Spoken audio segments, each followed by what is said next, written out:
Ever wonder why your car gear doesn't just melt or shatter when you're doing 70 on the highway? Well, welcome to this explainer. Today we're diving into the hidden life of one of your engine's unsung heroes. But we aren't going to treat it like just some boring hunk of metal. No way. We're going to treat a car gear exactly like what it is, an absolute diva that demands a spa day way more intense than any Hollywood celebrities before it ever hits the road. We are combining a high-tech engineering lab report with a master chef cooking show to see exactly how engineers use supercomputers to literally cook up the perfect gear tooth. Seriously, think about the incredibly high stakes of 5,000 RPM highway driving for a second. Inside a transmission, the stress, the heat, and the friction are just brutal. Good enough metal? Yeah, that just won't cut it. If you put raw, untreated steel in there, it would literally go clunk before you even made it out of your driveway. To survive that crazy environment, a gear has to be transformed at a molecular level. So meet our prime ingredient for today's recipe, the Diva gear. This is a 3D thermal model straight out of the Ansys 2026 R1 and Dante ACT tutorial. We're basically using this software as our high-tech kitchen. By mapping out the thermal stresses and phase changes virtually, engineers can predict exactly how the metal will behave when we apply intense heat and pressure. It's an incredibly powerful way to test things out before actually manufacturing anything, saving millions of dollars and making sure your car stays reliably on the road. Now, to get that gear highway ready, we put it through two major processes: low-pressure carburization, or LPC, and high-pressure gas quenching, HPGQ. If those acronyms sound intimidating, honestly, don't even worry about it. In our master chef kitchen, LPC is simply marinating the steel. We soak it in carbon to give it a super tough outer shell. And HPGQ? That is just flash freezing. We blast it with cold gas to lock that tough structure in place. Marinate and chill. That is the secret sauce. Okay, part 1. Prepping the perfect slice. Let's look at why we don't simulate the whole pie. Simulating the physics of a massive multi-tooth gear takes an insane amount of computing power, so engineers are smart and, well, a little lazy. We take a 3-degree slice. It's exactly like tasting a single slice of pizza to see if the whole thing is good. We create a highly detailed mesh using CFD physics preference and automatic inflation with 14 layers. Why 14 layers? Because the spicy stuff, the carbon we're adding, only lives right on the surface. We need a super fine grid to see exactly what's happening in just those top 2.2 millimeters of the steel. So here is our master chef recipe. Step 1, meshing, which is prepping the ingredients, and we just knocked that out. Step 2, carburization, the marinade. Step 3 is quenching, the flash freeze. And step 4, stress, the ultimate taste test to see how our cooked gear holds up.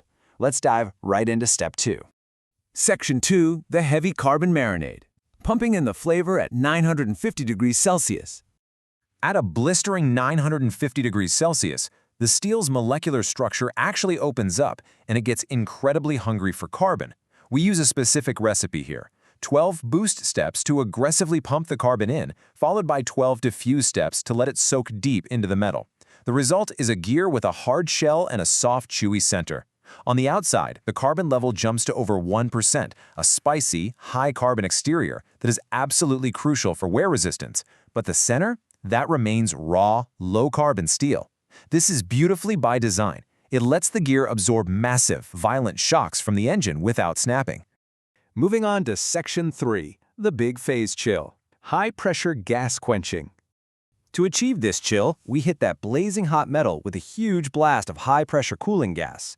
This rapid, time-varying drop in temperature forces some literal phase transformation magic. If we look at our thermal X-rays, first we have austenite. This is the structure the steel takes when it's superheated, but after our rapid quenching, it's basically gone. We're talking a fraction of 9.99 times 10 to the negative 7. It's the ghost phase. It was there when the metal was hot, but it has completely left the building. Then we have ferrite. Ferrite is soft and it stubbornly hides out in the thick ends of our dumbbell-shaped slice, reaching a maximum volume fraction of 0.38. Because those thicker areas cool down slower, ferrite has time to form. And we definitely do not want too much of that soft stuff near our gear teeth. But now, let's look at the real hero of our recipe, perlite. This layered, tough-as-nails structure is exactly what we are trying to cook up. And in our simulation, perlite is the absolute king of the structure, dominating almost the entire slice. The quenching process was timed perfectly to bypass those soft phases in the critical areas and lock the carbon structure into this incredibly durable configuration. And the data backs this up flawlessly. At its peak, we achieved a maximum volume fraction of 0.99 for perlite. That means the structure transformed to 99% pure, tough perlite in the most critical zones. Our high-pressure gas quenching recipe was a resounding success. But there's still one final exam our gear has to pass. Section 4. The final toughness score. Let's grade the total hardness. To run the ultimate taste test, we coupled Dante with Ansys to create a stress model, evaluating the total hardness. The results show us exactly where the steel is soft and where it has achieved extreme hardness. That perfectly solid stretch right across the center connector, that is exactly what we want to see. The simulation proves that our cooling rate across that thin central bridge locked in the high hardness values perfectly, but we also have to look at those thicker ends on either side. Let's break down the actual hardness scorecard. In the center connector, the tough guy of our piece, we hit a peak total hardness score of 36.809. It achieved this because it cooled at the exact right speed. However, the thick ends lagged behind, dropping to a much softer score of 16.423. Why? Well, because those bulky ends retained their heat longer. They cooled slower, which allowed that pesky, soft ferrite we talked about earlier to grow. This tells engineers exactly where the gear is bulletproof and where it might need a quick design tweak. Section 5. Science saves the highway, predicting failure before it even happens. So why do we go through all of this? Because like we said, good enough simply doesn't work at 5,000 RPM. By virtually cooking this gear tooth, simulating the marinades, the chills, and mapping the stress and hardness down to a microscopic level, science genuinely saves the highway. Software like Ansys and Dante allows engineers to predict failure before a single ounce of physical steel is ever poured. It ensures your car doesn't suffer a clunky, catastrophic breakdown, saving millions of dollars in physical testing. So the next time someone tells you thermodynamics is boring, you just tell them this. Engineering is basically just very expensive, very accurate cooking. You just need the right ingredients, a hot oven, a supercomputer, and knowing exactly when to chill. Which leaves us with this final thought.